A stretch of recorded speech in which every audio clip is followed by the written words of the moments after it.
Is tracking the latest weather conditions. Gina has the latest on road closures. However, let's get up to Gibby. He's near Flagstaff with the latest on these numbers and conditions that he has seen so far. Gibby, good morning. Good morning. Yeah, we moved over here to the 89. As you can see, this is where you'll see crews right in here throughout the morning, getting ready to do their assignment.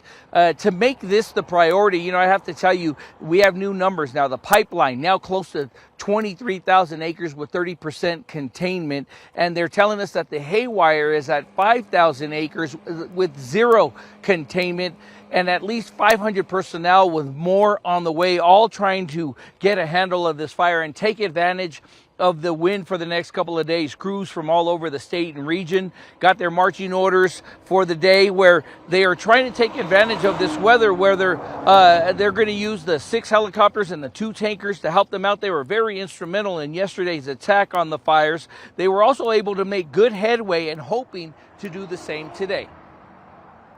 There must have been close to 100 personnel out doing that work to anchor the fire, build line to where we can, why it's called an anchor, then we can build off of that anchor and start building line all the way around the fire. And one of our main objectives today is trying to get the 89 open. That's a key route for like Tuba City and Page. So we're doing putting a lot of effort towards getting those anchor points in and taking care of some of the fire that crossed over the highway on both sides, like snags, the ones where we can get people through there safely.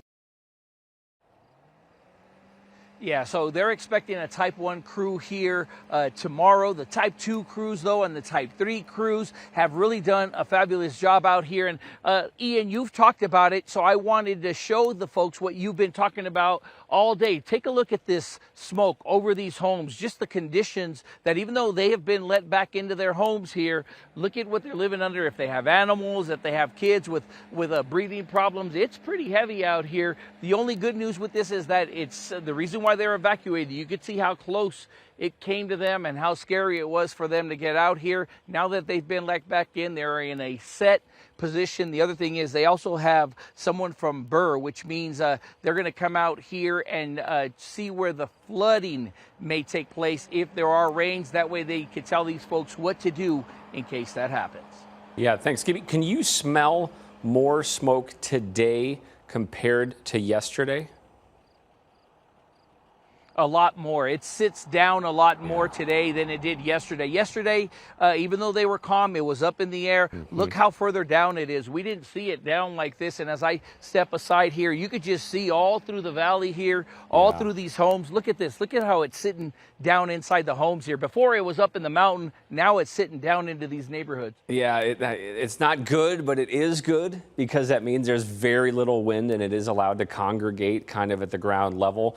So big picture, it's a good thing because it will help crews, but in the near term, and you can see it, this is a wide shot. Gibby's kind of over here, but you can see this kind of milky view. You can't even see the San Francisco peaks. That's because that smoke is just kind of blanketing the area because of the calm winds, and that is a great thing for firefighters, the calm winds. Now, we are going to start to see the wind pick up this afternoon. It's not going to be aggressive, but that'll help to lift some of that smoke. And remember, if you're smelling the smoke, you're breathing the smoke. If you have COPD, asthma, stuff like that, you want to try to stay out of it, and definitely don't want to be running or jogging in it today because it gets it deep down into your lung sacs, and that is not good for you.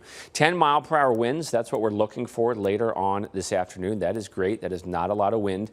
The temperatures will be in the 80s, and we may see a gust of 20 miles per hour or so. But Gina, on Monday, those gusts were at 50+ miles per hour, and that's why there was no aerial attack, because it was just too dangerous for those planes and helis to fly. Sure. Well, let's continue the team coverage.